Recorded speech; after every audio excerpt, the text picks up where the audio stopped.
Hi, everybody. I am back with my first book review of 2025. Unfortunately, I hope this doesn't kind of bode into what the year is going to be like because my first book of the year, I hated. Not great. So, my first book was Night Watch by Jayne Ann Phillips or Janie Ann Phillips. I'm not sure. But here's the thing, I think I did it to myself. I don't like to read the synopsis, the breakdown, the inner book jacket of a book because I like to be surprised about what the book is about. I know that's unique. I know it's different. I know it's weird. But sometimes I make an exception to that rule. I made an exception with this one. And this book reminds me a lot of a book that I've read previously called The Lost Apothecary, where I did the same thing. I read the book jacket. I thought it was a very cool idea. I thought the idea had so much potential, and I got really excited about it. So The Lost Apothecary is a book that I've read a very long time ago. It's basically about this girl who goes to London. She finds a little vial in the Thames. You can go down there and do mudlarking and look for small objects. She finds a little vial with a unique stamp on it, and then the perspectives kind of jump back and forth between her figuring out what the vial is and the woman who used to run an apothecary way back in the day, and she was the one who made the stamp. Anyway, that book sounded super cool to me, and I hated it. This book sounded super cool to me. So this book basically takes place post-Civil War in the Reconstruction era in West Virginia. The main characters, I guess the one main character, the woman, has a daughter, or I guess the daughter is more where you get the perspective from, ends up in a mental asylum, the Trans-Allegheny Asylum, which in and of itself is an amazing setting. I've known about that place for a very long time. I'm into like spooky ghost kind of creepy things, so that got me really excited. The time period itself of like Reconstruction, it's not one that's written about very often, so I also was very excited about it. The one character goes off to war. He fights for one of the sides. I can't remember which one, if it was Union or Confederate, and then he loses his he gets injured in some way.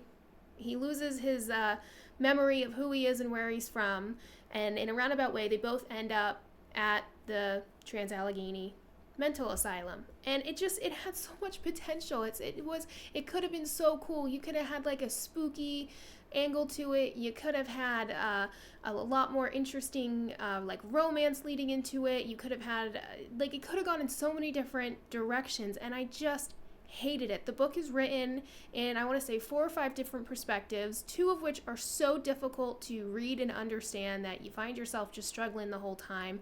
The one character, Derbla, is like the mother of the 2 main characters, the 2 adults, and she's kind of a witch, but not exactly. She's a healer, she does medicine and stuff, and her parts are so difficult to read because she not only has old-timey speak, but also like backwoods old-timey speak, so trying to understand what she's saying half the time is difficult. It's also one of those books that doesn't have quotation marks, and that's just kind of a personal pet peeve for me because I'm reading something, and instead of knowing that that's the end of the sentence, I'm reading it as if it's something that's still being said or thought, and I don't like that.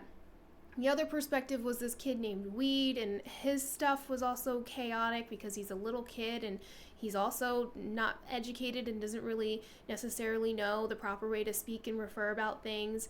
The one character that is able to be read and understood would be the doctor or the main character, Connolly or Conolly, depending on what part of the book you're in. And even then, I found it so frustrating. There could have been so many cool different perspectives. You could have had a creepy thriller. You could have had a cheesy romance. You could have had a really great historical fiction.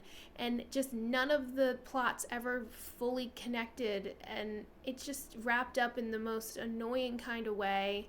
I hated this book, and I really hope it doesn't spill into the rest of my reads for the rest of this year. And I'm not the only person. That's the other thing, is I like to go back and look at reviews after I read a book. Specifically, if I didn't like it, I want to go back and see other people's opinions to see if maybe I'm just off and crazy. A lot of people don't like this book, so definitely not something I would recommend. And again, it could have been so cool. It was such an interesting time period, such an interesting setting. and it was awful. It was so bad. So don't read that. My next book, though, I'm already almost done it, which actually says a lot about it. It's The Writing Retreat by Julia Bartz.